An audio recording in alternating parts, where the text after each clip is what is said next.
What we do here is go back. I'm Gacha J, and this is your home for Gacha news, analysis, and reviews. Today we are doing the third iteration of this here tier list, where I go through every single gacha that I've ever played. I'm sorry, there are quite a few that I haven't. I'm only human, please forgive me. And I give you an actual review for them and how they compare to each other. Rankings can be changed, the rating itself can be adjusted, because I have more exposure to games that may be similar. Things that seemed unique at one point are no longer as unique because I've experienced other things that seem more unique than it, or things that are doing very similar things and better. And also, if your favorite game comes out to a 5, do not worry, 5s are average. It means that it could be someone's favorite game, and it doesn't mean that it's a bad game. This isn't the American rating system where you want to be at least a 7 out of 10 to be passing. A 5 is passing in this here scenario. Anything below a 5 is something that I do not recommend for you to try yourself. But with that in mind, let's get into this. First and foremost, here is a list of all of the games that I am waiting to play. These are the ones that are high on my priority. If your favorite game is on this list here, do not worry, I will get to them. They just haven't been something that I've been able to play more than 40 hours in.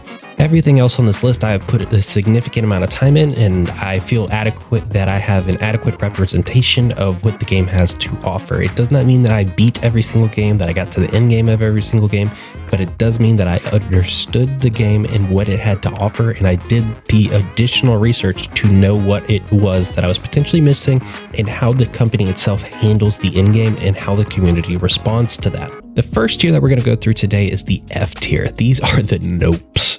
These are the games that scored below a 4, so they were just below average in the majority of the things that I touched, and they just were not things that I would recommend anybody to truly try. First of which is Idle Heroes. Idle Heroes finishes last on this list because frankly, I do not feel like they do anything well at all. The progression, as you can see, is at a 6, but that is only because that is the only thing you are there for. That is how they hook you. They took some features from other games like Raid Shadow Legends and Summoners War and put it into this game. So the reason that this game is fun in progression is because those games are fun in progression. Nothing else here felt unique to me. The graphics itself was very subpar. Idle Heroes is by far the worst gacha that I've played, and I feel pretty bad for all of you that have wasted a ton of money into it. I am really sorry to say that. Next, we have Brave 9. Brave 9, it's above the 3. It does things okay. It just felt like a really dated game. It seemed like a game that had a lot of potential to it, but it just feels like a very dated system. It's not something that I would ever recommend anyone to play, but I do get the impression that if you've sunk a significant amount of time in it and you already understand all the processes, that this game could be incredibly fun for you, but it just wasn't. But as a new player going all the way through mid-game, it's a little challenging, and there isn't as much out there in terms of community as you would want to see. And when I was looking at the store, it was quite abysmal. Summoner's Greed is something that I would actually recommend to somebody looking for a very casual game. The game is a tower defense that has the same exact map on every single one of their stages. Not much changes. All you are really in Summoner's Greed for is to do gacha rolls and to progress your characters. There's nothing else really to it. There's no story, there's barely graphics, there isn't a ton of content to consume in it. What's there is kind of fun and you can do all of it for free, but it's not something you would recommend for someone to be their main game, and it's barely a side game. This is like something that you play once when you're on an airplane or a long ride. Next is Heroes War. I know a lot of you really like this game, but this game was incredibly clunky. The tactics that behind it felt very inadequate compared to other tactical games. What it really seemed like you were there for is borrowing a graphics engine that's been used for other games in the past, PC and console, and put it on a mobile play.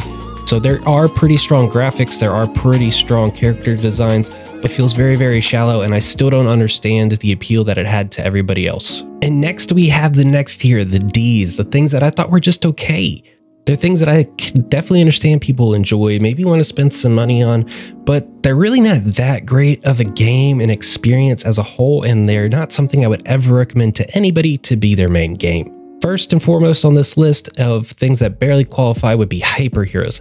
I really enjoyed my time playing Hyper Heroes. It was very unique in the way that you kind of have this pinball effect going on, but the progression system in it was very pay-gated. Just about everything in the game became very pay-gated, and the event cycles in themselves weren't that interesting. The story was non-existent for the most part, and if you're having fun, you're having fun, but the second you hit a wall, The grind to get past it without throwing your wallet at it seemed quite immense, and for that reason it scored very, very low.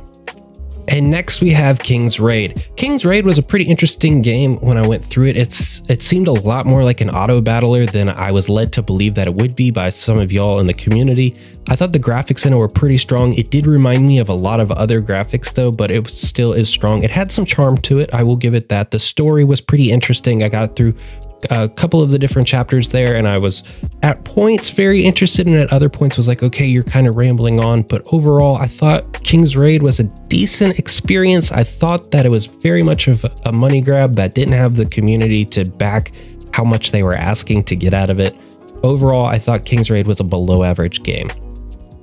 Next, we have Magatsu Warhite. Magatsu Warhite is a game that I spent a very considerable amount of time into it. I really enjoyed the progression system in this game. It felt pretty unique in what they were trying to do, but they weren't very good at executing it. This game is already seeing their Asianic servers close down, and the only one standing is the global. So this game feels very dated, and that community score will probably hit a 0 sometime next year. And then after that, we have Soccer Spirits. This game is freaking unique. I was kind of blown away when I was playing it. I was like, how is a soccer game a battler? Well, the combat system, yes, there's a combat system, is super in-depth and interesting and intricate. And you're passing a ball around and doing attacks and doing defense. It was kind of crazy. It was super, super interesting. It really needs to be remade. It really needs to see new UX and a graphical update. The monetization seemed abysmal in the game, though they were giving you a decent amount of stuff for free, and the rates themselves seem to have changed a bit compared to what I had seen and read of the past. And then the community was kind of close to non-existent, but there were a few diehards that I ran into that were really helpful about the game. So overall, I thought Soccer Spirits was pretty weak for a game, but it was pretty close to average. This game seriously has some potential even in the modern market if they were to redo a lot of the way that it exposes itself to you and the way that you consume it. And just slightly higher than it and a slightly below average game is Raid Shadow Legends. Now, Raid Shadow Legends is a very hit or miss game with a lot of you in the community, and I want to say this about Raid Shadow Legends. If you were to get rid of the bad things that Polarium has done in the past in terms of monetization and how it screwed you, the community, you know, it's actually not that bad of a game. The progression is fun. The graphics are really entertaining. I really liked the armor system. I thought a lot of the heroes in the game gave you really interesting combat decisions and team builds. I still think that it's a good game, but the monetization and the story in it are non-existent, or they are just flat out predatory. So that's why it goes to a below average game. If they were to fix the monetization of the way that this game is played, and then they revamped the lore behind the game in itself, this game could actually be a lot higher, and I think that you would see sentiment change for it very, very quickly. Next, we have Monster Super League. This is really, really close to being an average game to me. The things that kept me away from it was in the progression system and the monetization and the community. It really was very dependent on shards, dupes, and things of that nature, and everything was super, super expensive.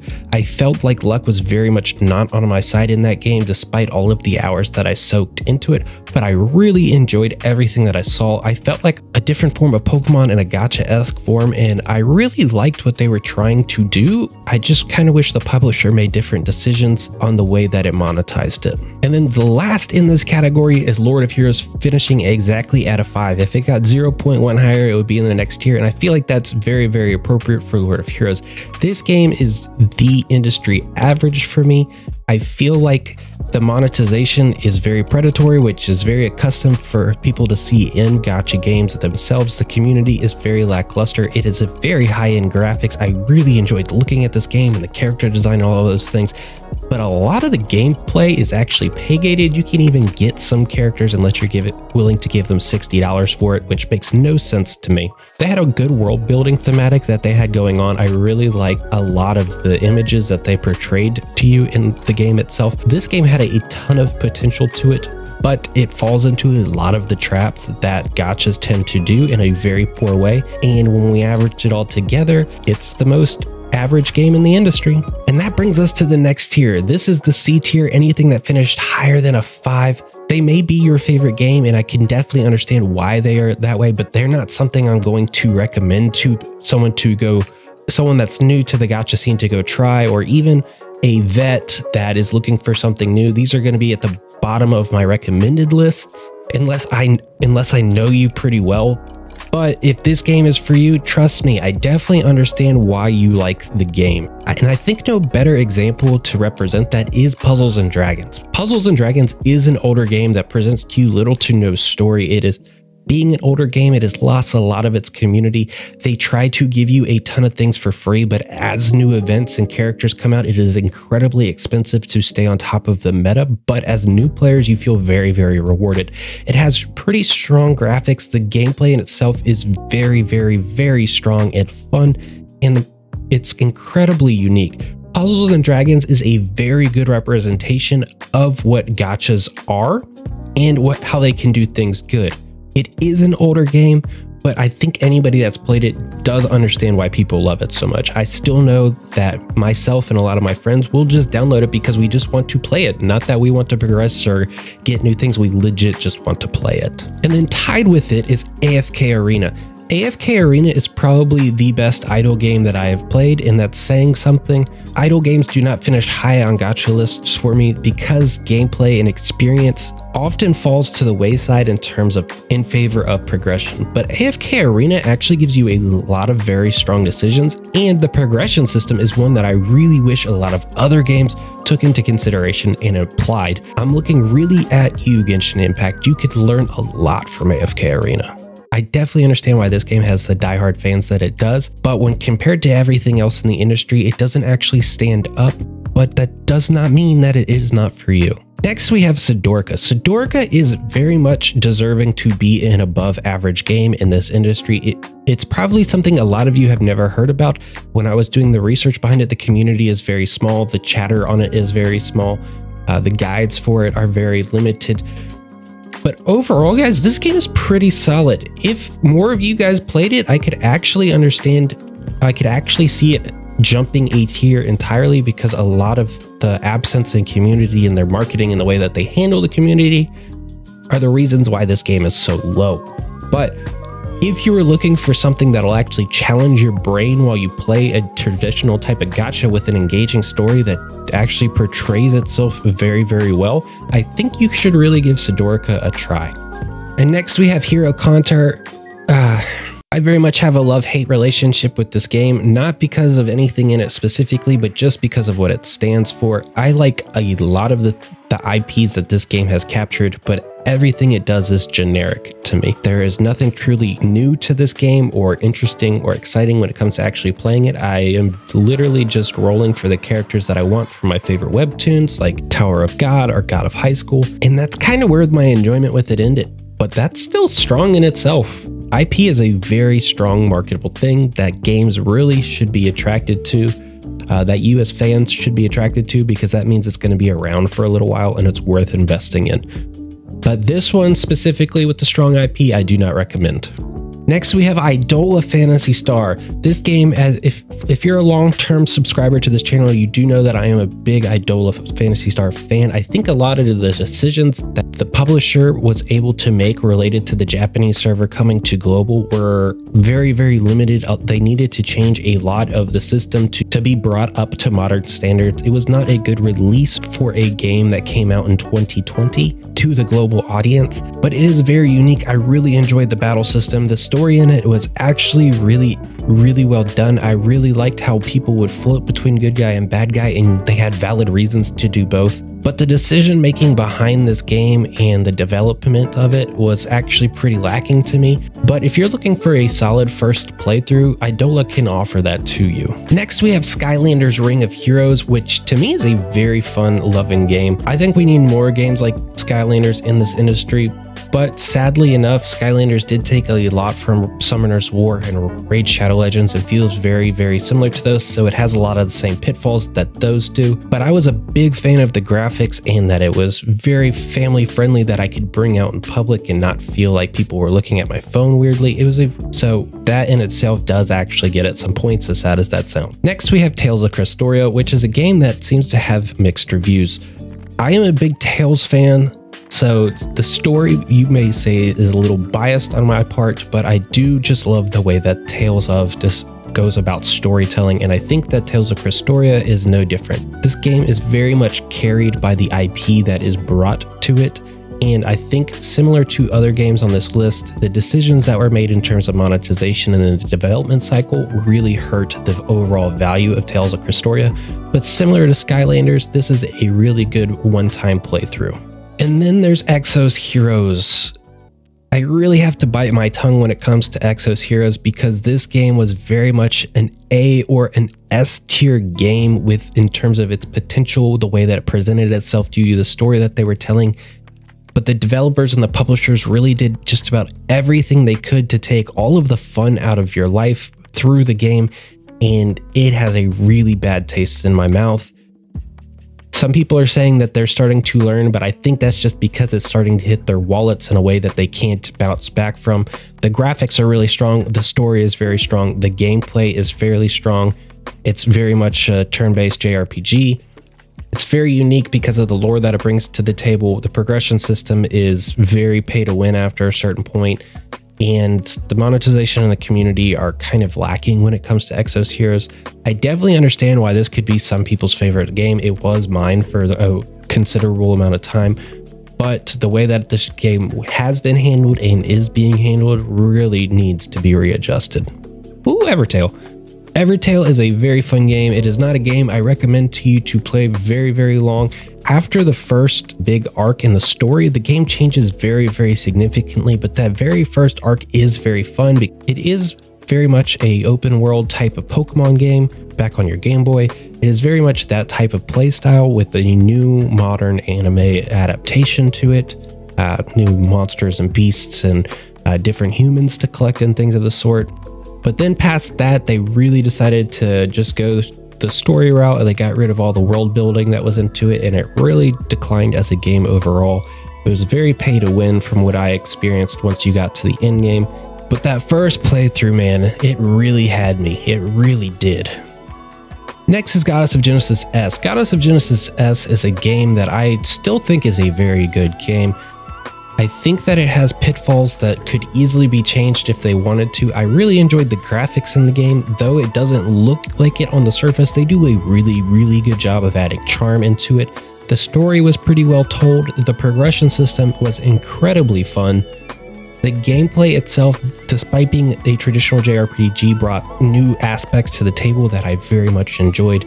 But it's a gacha. It falls into the same pitfalls that a lot of the other ones tend to do, and for that it's not something you would recommend to a casual player or the general public as a whole. It is very much a gacha purist type of game, and it's not being updated enough to really consider it in most cases. Next, we have Cookie Run Kingdom. My gosh, guys, I do not understand to this day why I love that game so much, but I do. It is a fun game with very interesting graphics. I mean, you are cookies fighting cake, okay? The story, it's cookies fighting cake. You're not going to be interested in it, okay? The gameplay is fun. You have a little bit of a Clash of Clans type of town building aspect going on, as well as the traditional type of fighting style that you see in a lot of the other gacha games. It's a new game, so the monetization and the community are very much in flux. So for right now, they are at a 5. I think that this game has potential to go slightly higher based off of that, because this game is doing very, very well overseas, and if they just start to pick it up to the Western market, you could actually see this take off in a casual point of view very well. And honestly, if you're looking for a new gacha to try out that came out fairly recently and you're not going to be too far behind, I do recommend this game. Actually, it's a fun game. And that brings us to the last one in this tier, finishing at a 6 notch, 0.1 away from being a tier higher, is Fire Emblem Heroes. Now, Fire Emblem Heroes was a game that I had higher on my last tier list, but since I've played Langrisser, a lot of what I really liked about Fire Emblem was done even better in that game, so obviously the score needed to take a bit of a hit.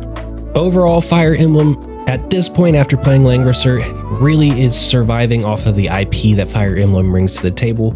A lot of the decisions that the team behind the game made in terms of monetization has really, really angered a lot of people, and it'll be interesting to see where the future of this game goes.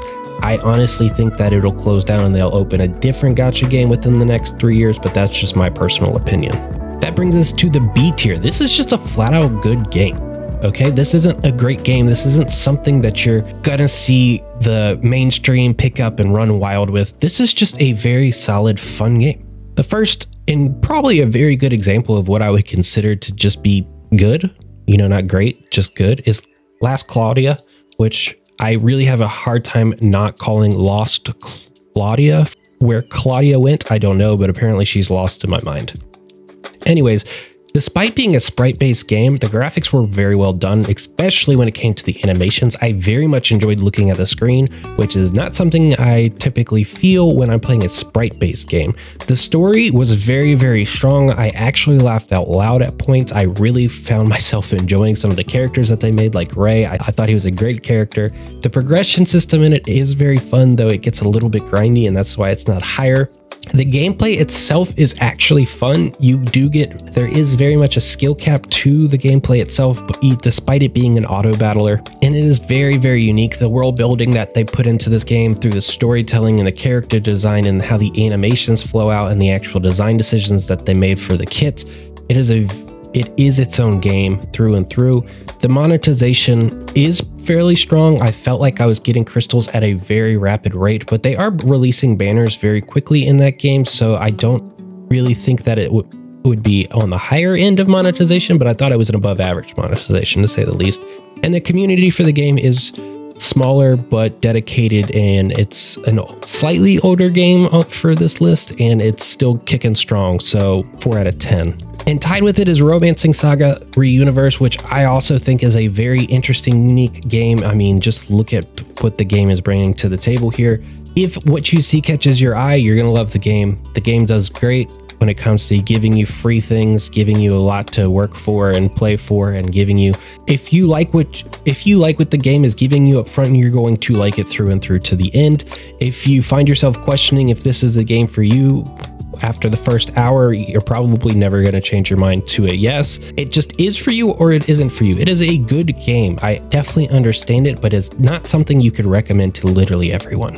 And one higher than that is Fate Grand Order at a 643. Fate Grand Order is very much a staple in the gacha community, and it definitely has the pitfalls that are associated with the gacha community. The community itself is very, very strong. I mean, my gosh, what they did in Korea, buying trucks and protest, flying billboards, all of the works to try to get the devs to change the game. My gosh, this community is a die-hard community. The graphics are definitely dated. The story is very well told. The progression system is above average. Overall, it is Fate Grand Order, and it is what it is, and that you must beloved. It's a good game, not a great game.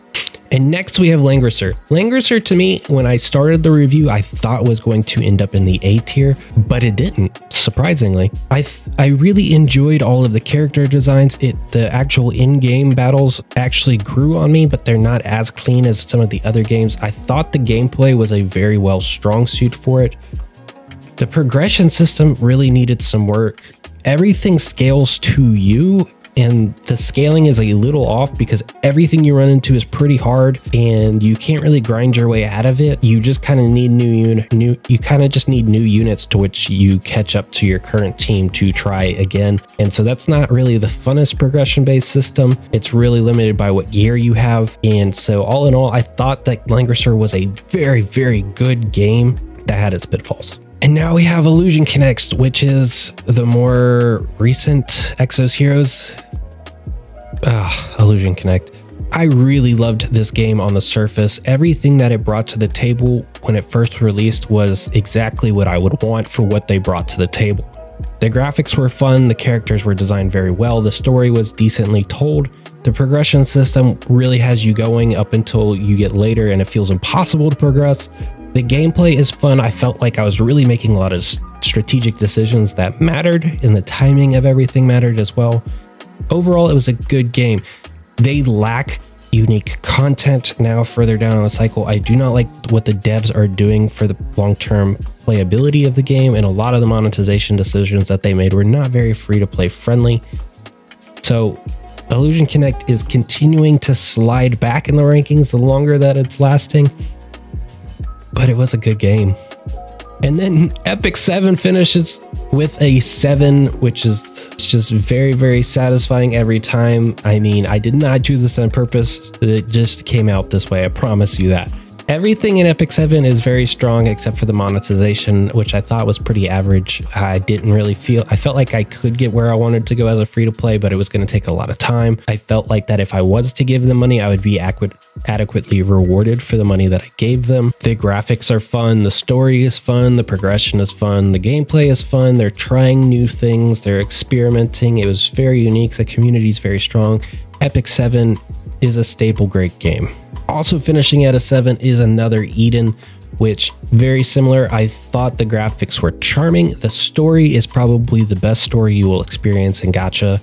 I won't even say probably, it is the best story you will experience in Gacha. That is what you are there for. The world that Another Eden builds is beautiful. It is complex. It is, you just get soaked in it and you play it like you would an RPG, like a really good Final Fantasy game. But it is a Gacha, so it has some of the pitfalls that come with it. But Another Eden is a very, very, very great game. If you are looking for a game that you can soak thousands of hours into and get a lot of lore and fun out of it, Another Eden is just for you. And then here in the A tier, which are great games. They are games that I feel like are the highest end of the gacha game. They are things that I think just about anybody would enjoy and I would recommend to a very casual person. And I think a good example of that would be Honkai Impact. I think that everything that they are trying to do in that game is very well done. I think the story, once you understand it and it gets going, is very good as well. But it is trying to be a money grab to you at a very different points in the game, and it is kind of lacking in the way that it decides to progress the game forward through your character customization and the leveling system. I was not a fan of that, so if you are a fan of that, maybe it's going to finish even higher for you. But Honkai Impact 3rd is a really great game. And next is Dragalia Lost. Dragalia Lost is a super fun game that if you have never played before, you probably will get overwhelmed once you first get in. There is a lot of characters and they are trying to get you to the most modern stuff as quickly as possible. So they give you hundreds of roles and you have all of these characters that you do not know what you want to do with them. And you don't know how to level them, so you got to do a little bit of experimentation outside of that. But once you get through all of that and you get to the end, it is a very free-to-play friendly game with a lot of charm, a lot of wit, a lot of fun to be played, and a complex gameplay system that is live action based. Things that it's lacking though is PvP and better tutorials. And speaking of bad tutorials, as Girls Frontline, man oh man, is this a great game, but man oh man, do these devs not want you to play it. I don't know what more to say about this game. I loved everything that I understood, period. I loved it. It was so much fun. It was one of the few chibi games that I thought really excelled in the way that it portrayed that to you. I really liked the strategy that went into it and the decisions that you made on characters, but I did need hand-holding from people in the community to really understand what I was getting into and really doing in the decisions that I was making. So if you're a dev at Girls Frontline and you want to know more specifics, please, please, please, please, please reach out to me, because you guys are on the brink of gold here and you are just constantly shooting yourself in the foot. And as painful as it's going to be for those that know the history between Arknights and GFL, GFL could learn a lot from Arknights. Arknights does a much better job with his tutorials, and overall what it brings to the table is very, very, very strong. But it is one that you could recommend to just about anybody and they would enjoy because of the tower defense system, the strategy that goes into it, and all of the different characters they get to experiment with and grow attached to. Arknights is a very, very beautifully well done game. Now we get into the S tier. These are the games that people must play if they like gacha whatsoever. They need to experience it at least once. Genshin Impact is just that example, okay? Let's be honest with ourselves, Genshin Impact excels dramatically when it comes to gacha game graphics. Let's be real, there is nothing in the industry that even comes close to the graphics that Genshin Impact brings you. It is a legitimate open world, beautiful, Breath of the Waifu-esque game. The story is very well told. It is rather slow. They do like to talk a lot, but once you get going, it is very, very well done. You really feel like you're attached to the world. The progression system is fun, but the further you get into the game, the worse and worse and worse the progression really feels. And honestly, The progression system alone is what keeps me from playing it day in and day out. The gameplay of you actually experiencing and fighting is very, very fun. It's very unique and it's very well done. Though you do lack a lot of the gameplay that the game could bring to you because of how poor the monetization cycle is, because you don't even get to experience some of the characters that have very, very unique playstyles that change the game exponentially. It is unique. It gets one tick off just because it openly admits that it is trying to clone itself from other games. The community is off the charts. This is the mainstream game in the gacha universe. There is nothing more popular than this. There is nothing that's made more money than this. There's nothing more beloved by the general public than this. And there's probably nothing that's hated more by some people than this because of the monetization. I almost gave this game a 0 when it came to monetization, but to be honest, all of the work that they put into it, if they were to charge me a $70 price tag and I could get access to every character, I would have paid it. So I got to experience the story, the graphics, the fun for free. I just didn't get to get all the different characters that I wanted. And it really feels impossible to get them unless I'm giving them $600 to $700. And guys, we had to make an SS tier. This is the GOAT. This is the best game in the industry, hands down. And that is Guardian Tales. Everything about Guardian Tales is next to perfect, in my opinion. The only thing that you can knock about Guardian Tales is you don't like the way that it looks. And I honestly like the way that it looks. The gameplay is fun, the puzzles are hard, the humor is off the charts. Everything that you want out of a game, Guardian Tales excels at, and the devs constantly listen and expand the game in very interesting and fun ways, and it is a thrill ride for those of you that play. There is not a game comparable to Guardian Tales on this list. I cannot give it enough praise. I will recommend every developer to portions of Guardian Tales to improve their game, and I'm really excited to see where this game goes. Guardian Tales is the primary game that I do cover on this channel because I find it to be so good. So when breaking out in full, our tier list looks a little like this. Well guys, that does it for this month's Gacha tier list. Take care.